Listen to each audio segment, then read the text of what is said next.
nome del Padre, del Figlio e dello Spirito Santo. Amen. Il Dio della speranza che ci riempie di ogni gioia e pace nella fede, per la potenza dello Spirito Santo, sia con tutti voi. E con il tuo spirito. Il Signore Gesù, che ci invita alla mensa della parola e dell'Eucaristia, ci chiama alla conversione.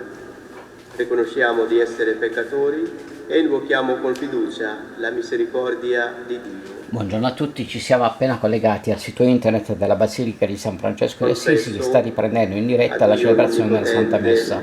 Il sito internet della Basilica ha ripreso anche le lodi dalle ore 6:30 qualche minuto fa. Noi abbiamo ripreso sia le lodi sia la celebrazione della Santa Messa che sta iniziando ora.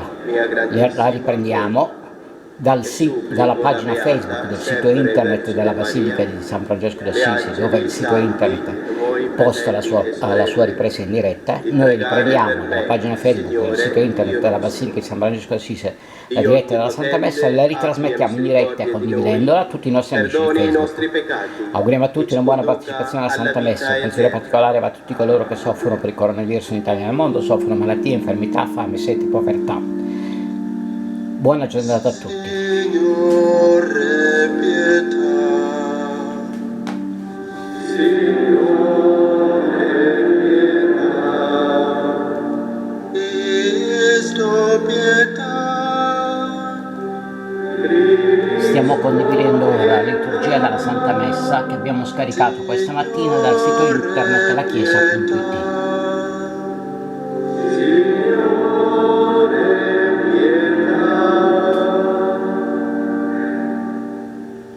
Preghiamo.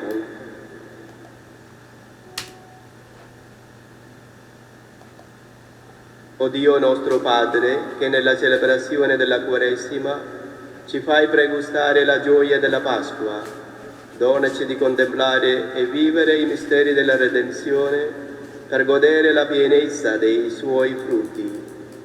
Per il nostro Signore Gesù Cristo, tuo Figlio che è Dio, e vive e regna con te nell'unità dello Spirito Santo, per tutti i secoli dei secoli. Amen.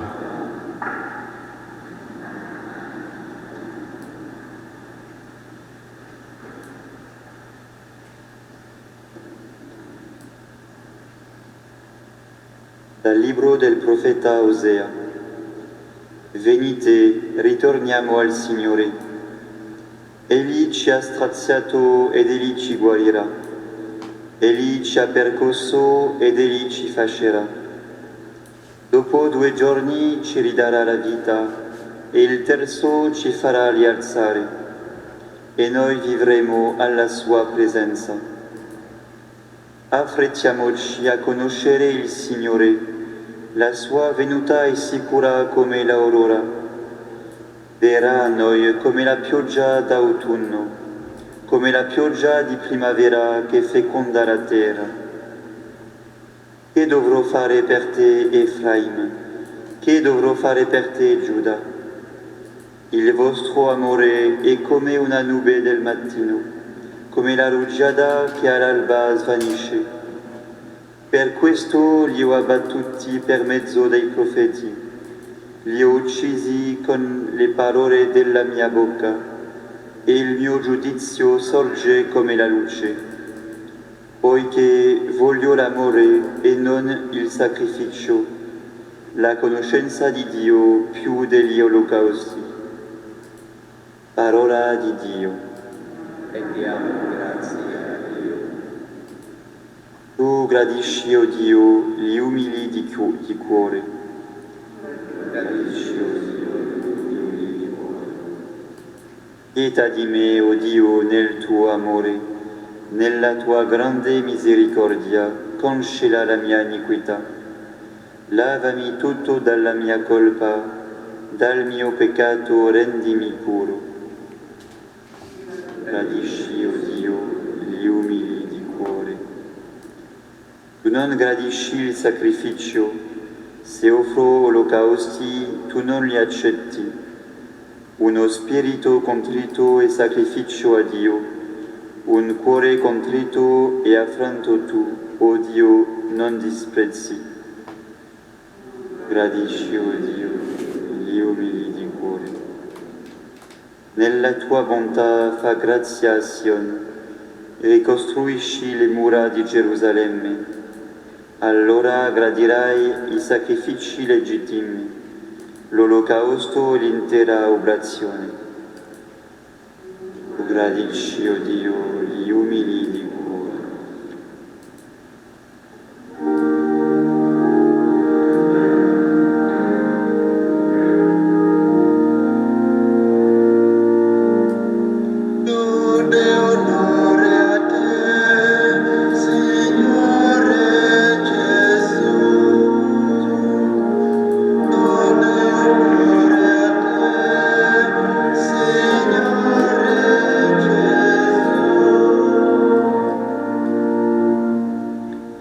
Oggi non indurite il vostro cuore, ma ascoltate la voce del Signore.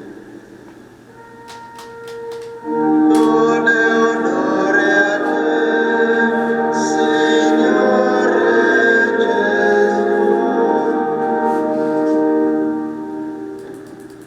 Signore sia con voi. Con il tuo spirito. Dal Vangelo secondo Luca. Gloria a te, o Signore. In quel tempo Gesù disse ancora questa parabola per alcuni che avevano l'intima presunzione di essere giusti e disprezzavano gli altri.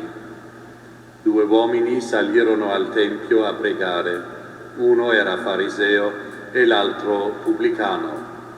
Il fariseo, stando in piedi, pregava così tra sé: «O Dio, ti ringrazio perché non sono come gli altri uomini, ladri, ingiusti, adulteri e neppure come questo pubblicano. Digiuno 2 volte alla settimana e pago le decime di tutto quello che possiedo». Pubblicano invece, fermatosi a distanza, non osava nemmeno alzare gli occhi al cielo, ma si batteva il petto dicendo: «O Dio, abbi pietà di me peccatore». Io vi dico, questi, a differenza dell'altro, tornò a casa sua giustificato, perché chiunque si esalta sarà umiliato, chi invece si umilia sarà esaltato. Parola del Signore. Gloria a te, o Cristo.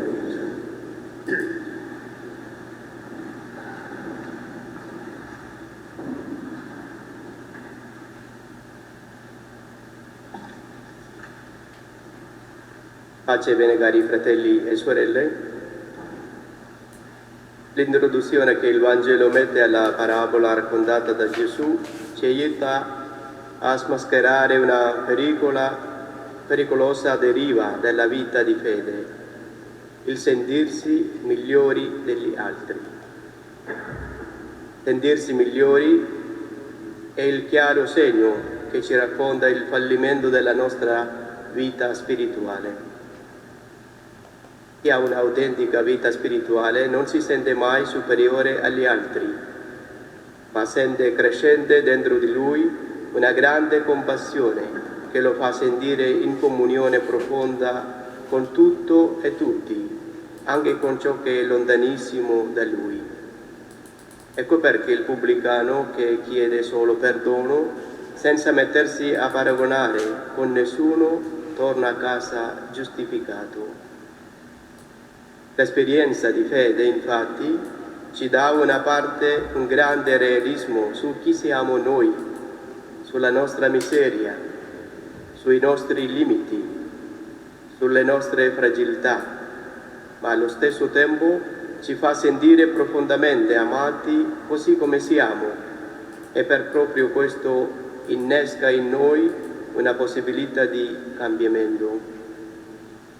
Cari fratelli e sorelle, la parabola insegna che si è giusti o peccatori, non per la propria appartenenza sociale, ma per il modo di rapportarsi con Dio.